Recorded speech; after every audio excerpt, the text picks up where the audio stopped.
फ़िलिस्तीन के सिटीजन्स पर इजरायली हुकूमत की तरफ से जो कुछ भी जुल्म ज़्यादतियाँ हो रही हैं और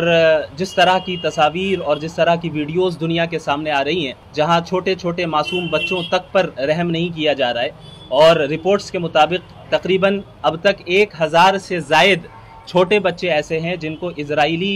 हुकूमत ने अब तक कत्ल कर दिया है और इसके अलावा मरने वालों की तादाद और ज़ख्मियों की तादाद बहुत ज़्यादा है। और ये सिलसिला सिर्फ आज से ही नहीं बल्कि 1948 से ये सिलसिला जारी है। वक्तन फ़वक्तन इजरायली हुकूमत की तरफ से इस तरह की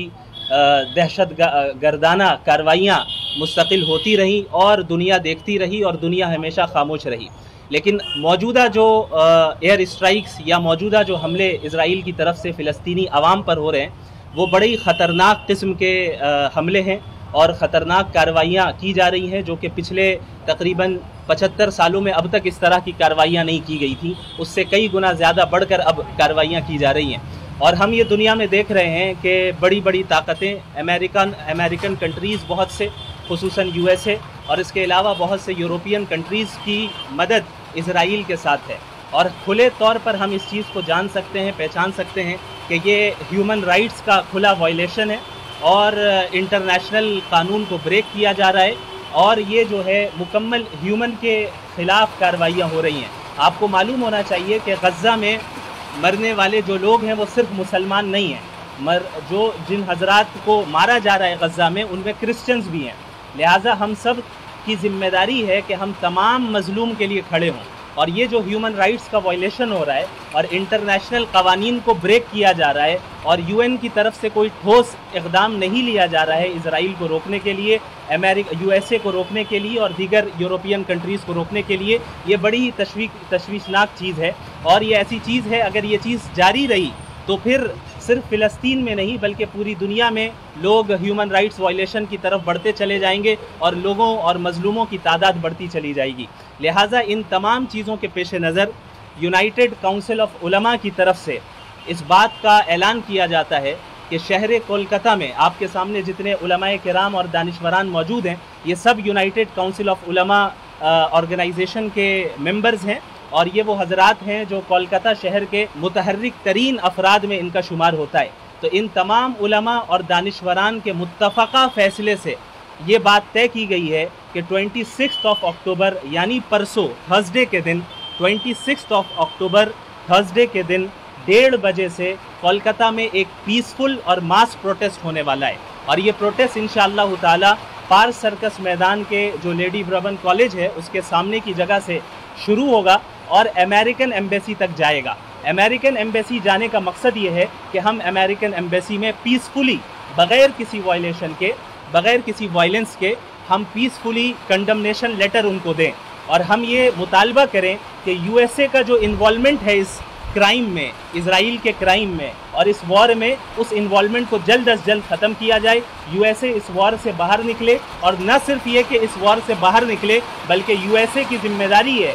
कि वो इस जंग को जल्द अज जल्द रुकवाए चूँकि USA की तरफ से मुकम्मल तायीद इजरायली गवर्नमेंट्स को मिल रही है जो कि नहीं होना चाहिए और इंटरनेशनल कवानीन के ख़िलाफ़ है। लिहाजा तमाम मगरबी बंगाल के सिटीज़न से हमारी अपील है, चाहे किसी भी मज़हब से ताल्लुक़ रखने वाले हो, क्योंकि ये मसला सिर्फ़ एक मज़हब का नहीं है, ये मसला ह्यूमैनिटी का है। जब वो गज़ा के और फ़िलिस्तीनियों के अवाम को कत्ल कर रहे हैं और मार रहे हैं तो वो सिर्फ ये नहीं देख रहे हैं कि कौन मुसलमान है और कौन क्रिश्चन है, बल्कि सबको कत्ल किया जा रहा है। चर्चेस पर बमबारी हो रही है, मस्जिदों पे बमबारी हो रही है, हॉस्पिटल्स पर बमबारी हो रही है। लिहाजा तमाम ह्यूमन से गुजारिश है जो ह्यूमैनिटी के कायल हैं, चाहे किसी भी मज़हब से ताल्लुक़ रखने वाले हों, वो इस प्रोटेस्ट में शरीक हों और हक़ के लिए आवाज़ बुलंद करें, मज़लूमों के लिए आवाज़ बुलंद करें और दहशतगर्दी जो हकीकी दहशतगर्दी इजराइल की है उसके ख़िलाफ़ आवाज़ उठाए। जाहिर सी बात है, ये तो आप लोग देख रहे हैं और आप लोग खुद मीडिया पर्सन्स हैं। इंटरनेशनल लॉ जो है वो जो बनाने वाले लोग हैं वो खुद ही उसको तोड़ने वाले लोग भी हैं। दरअसल हकीकत यही है। तो इस वक्त ये चाहिए कि जो वाकई इंसानियत के अलमबरदार हैं और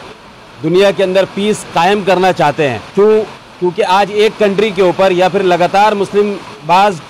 कमज़ोर मुस्लिम कंट्रीज़ के ऊपर जिस तरह से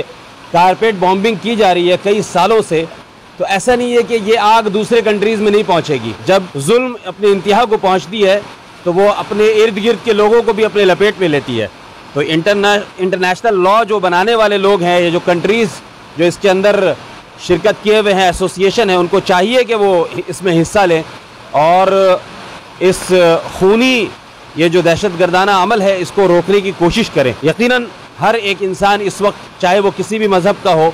जब इन छोटे छोटे बच्चों को, इन बच्चियों को, इन औरतों को, इन बूढ़ों को मरते हुए देख रहा है तो यकीनन उसका दिल दुख रहा है। और हर इंसान का दिल दुखना चाहिए, और जिसका दिल न दुखे और जो खुश हो इस तरह से सफाकाना कत्लेआम पर, समझ लीजिए उसके अंदर इंसानियत नहीं है और दिल भी नहीं है उसके अंदर। बड़ा अफसोस का मामला है। बहुत बड़ा मसला एक फिनेंस का भी होता है।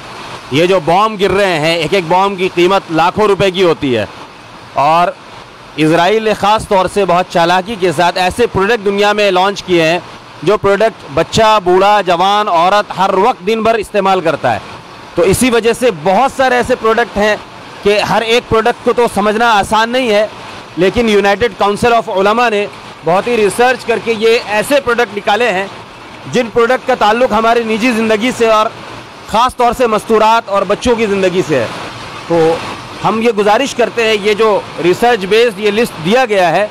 अगर इन 10 प्रोडक्ट को भी अगर हम लोगों ने बाइकआउट कर दिया तो इसका एक बहुत बड़ा इम्पैक्ट पड़ेगा, क्योंकि अल्लाह के नबी सल्लल्लाहु अलैहि वसल्लम ने फरमाया कि जालिम के हाथ को रोकना चाहिए,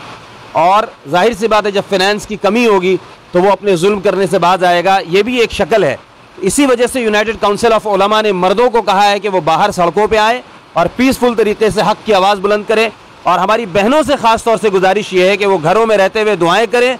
नेकी की तरफ आए, इस्तिग़फ़ार करें, अल्लाह से उन शहीदों के लिए दुआ करें, और इन प्रोडक्ट को अपने घर में ना आने दें, बिल्कुल ना आने दें। और ये प्रोडक्ट ख़ास तौर से लॉरियल जो लड़कियां इस्तेमाल करती हैं, औरतें हमारी बहनें इस्तेमाल करती हैं, गार्नियर के प्रोडक्ट हैं, लेज़ अपने बच्चों को खिलाती हैं, नेस्ले के प्रोडक्ट ख़ास तौर से हर एक के घर में आता है दिन भर, और स्टारबक्स जो है ये थोड़े से स्टेटस वाले लोग यूज़ करते हैं, मैकडोनल्ड हर सैटरडे संडे यूज़ होता है, पेप्सी हर रोज़मर्रा की ज़िंदगी में इस्तेमाल होती है, पैम्पर्स और पूमा और HP, ये इस तरह के, और कोको कोला के ऑल ब्रांड्स, ये ऐसी चीज़ें हैं जो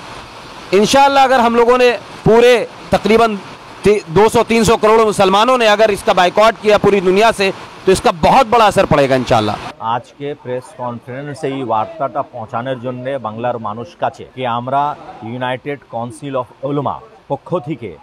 একটা মিছিল ইসরায়েলের বিরুদ্ধে আর ফিলিস্তিনের হেমায়তে একটা মিছিল আগামী 26 তারিখ বৃহস্পতিবার পাক সার্কাস লেডি বার্মান কলেজের কাছে থেকে বের হবে, সে আমেরিকা দূতাবাস অবধি যাবে, আমেরিকান এমবেসি অবধি যাবে দুপুর 1:30টার সময়। এই বার্তাটা জনগণ কাছে পৌঁছানোর জন্য এটা আমরা প্রেস কনফারেন্স আজকে করলাম, তাহলে এই বার্তাটা সবাই জায়গা ছড়িয়ে যাক। সে মিডিয়া মাধ্যম থেকে সবাইকে এটা জানানো হচ্ছে যে এই মিছিলে এইটা কলকাতা শহরের না বাঙালের ইউনাইটেড কাউন্সিল অফ উলামা, যার মধ্যে অনেক ইমাম আর আলিমরা শামিল আছেন, ইনার সব যুক্ত হয়ে এই ইনিশিয়েটিভটা নেওয়া হয়েছে। এই প্রোটেস্ট একদম পিসফুলি প্রোটেস্ট হবে, নন ভায়োলেন্স, কোনো স্লোগান থাকবে না, বাস প্লে কার্ড নিয়ে আমরা lady Barman college park circus থেকে 26 তারিখ বৃহস্পতিবার দুপুর 1:30টার সময় হেঁটে যাব আমেরিকান এমবেসি কাছে, আর আমেরিকার এমবেসিকে একটা ডিপুটেশন আমরা দেবো।